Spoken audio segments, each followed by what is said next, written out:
Day. I am Mary Joy D. Zamoro, your student nurse for today from BSN 111B. Today, I will be performing a return demonstration of administering oral medication. Taking medication by mouth, usually once daily or as directed. Follow all direction on the product package or take as directed by your doctor. Do not take more than the recommended dosage. Medication is usually given orally, which is generally the most comfortable and convenient route for the patient. Medication given orally has a slower onset and a more prolonged but less potent effect than medication administered by other routes. In administering oral medication, first thing to do is to check the physician's order to know what are the medication that should be given to the patient, and then check the medication administration record or the MAR with the physician's order for drug name, dosage, frequency, and route of administration. Orders for certain medications such as narcotics and antibiotics expire after a specified time frame, and they need to be reordered by the primary care provider. And verify the client's ability to take medication orally. Determine whether the client can swallow, is NTO, is nauseated or vomiting, has gastric suction, or has a diminished or absent bowel sounds. Next is to organize the supplies to save time and reduce the chances of error, and bring the requisites to the preparation area. And the requisites are as follows: medicine cap, medicine tray, medicine dropper if needed, a stethoscope, and sphygmomanometer. Of course, perform a hand washing to protect my patient as well as myself from infection and cross-contamination. Read the MAR and take the appropriate medicine in the box. Make sure to read the label and remove the medicine from the box. Now, compare the label of the medication against the order on the MAR. This is a safety check to ensure the right medication is given. If these are not identical, then we check the prescriber's written order in the client's chart. If there is still a discrepancy, check with the nurse in charge of or the pharmacist.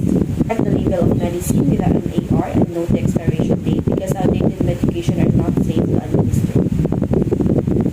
Preparation of prescribed medications for tablets or capsules.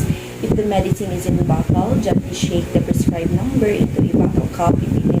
If in a box, shake prescribed number into the medicine cup. For liquids or suspensions, the first thing to do is to thoroughly mix the medication before pouring.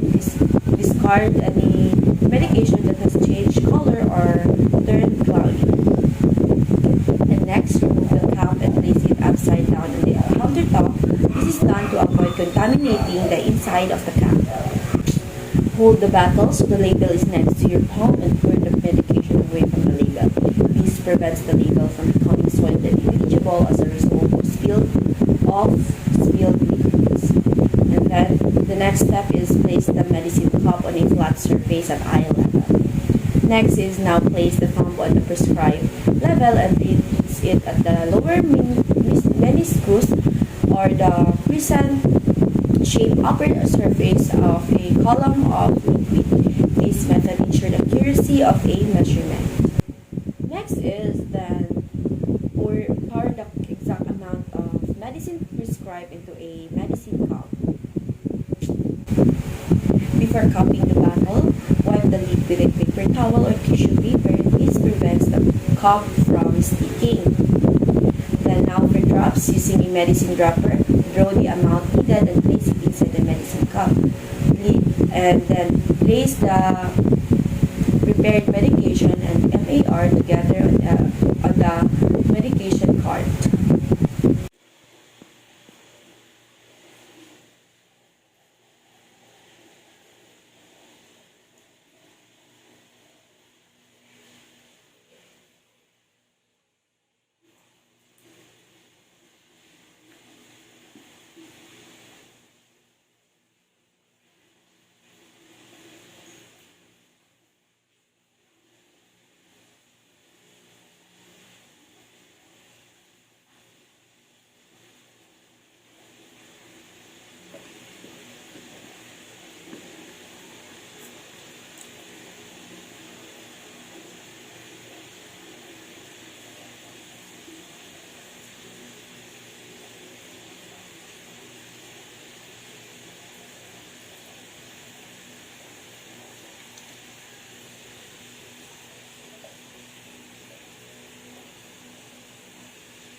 check the room number against the MBR before entering client's room. This is another safety measure to ensure that the nurse is entering the correct client room.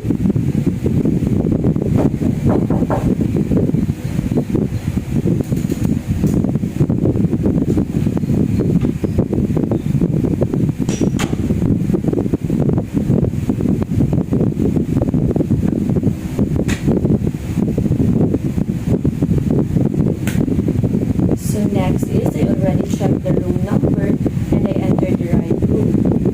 So the next is provide the client's privacy by closing the door or curtains. I already closed the curtains and I already closed the door.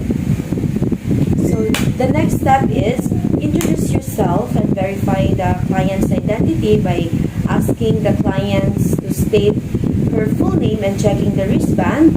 And this is to ensure that the right client receives the right medication. So, good morning, ma'am. I am Mary Joy D. Zamora, your student nurse for today. And ma'am, how are you? Ma'am, may I see your wristband, please? So, ma'am, can you state your name and your birthday?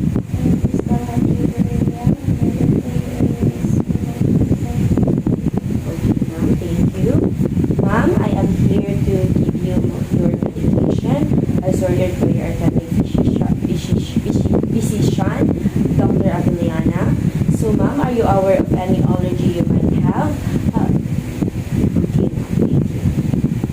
This is if the medication is highly acidic, such as aspirin, then you may give the client say snacks like crackers if food is not contraindicated. Then the next is a client's bedside. Match up the MAR with the names of medication as shown as on the labels and with the client's name.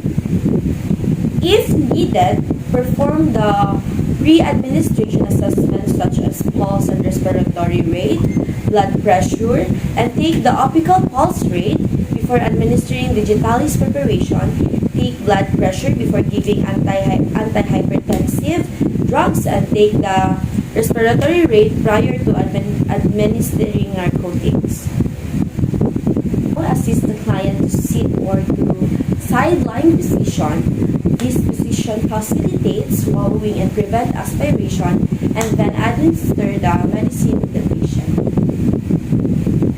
And the next is give the patient sufficient water or preferred juice. Swallow the medication fluid is swallowing and facilitate absorption from the jet drop. Grapefruit juice may not be safe for clients who take certain medications. Let's stay with the clients until all medication have been swallowed.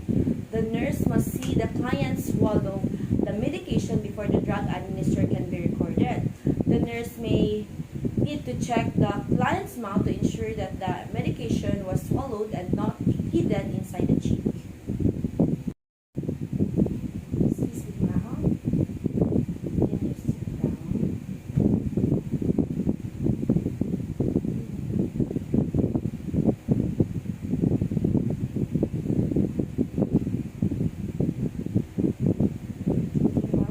Take your medication.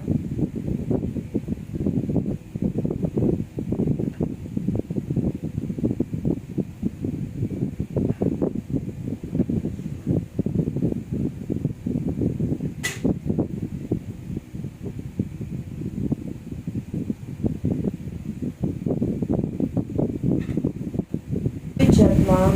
Crystal, we're done taking your medication, so I will now leave you here so that you can have some rest. Do you need anything, ma'am? Okay, thank you so much for your cooperation. Have a great day, ma'am.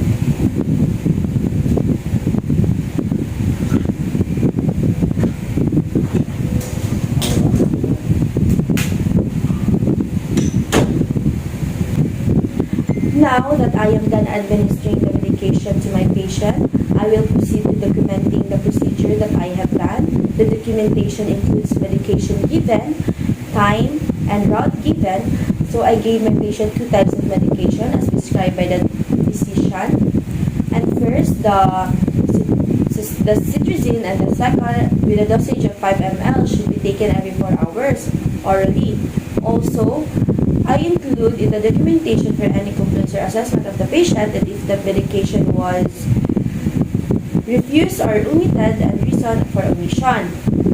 Then the next is never forget to put your signature on the documentation sheet, which signifies that you have carried out the doctor's order.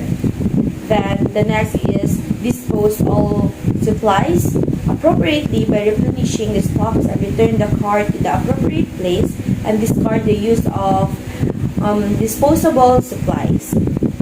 I already disposed all the supplies. Next is perform aftercare of the equipment used by washing them and return it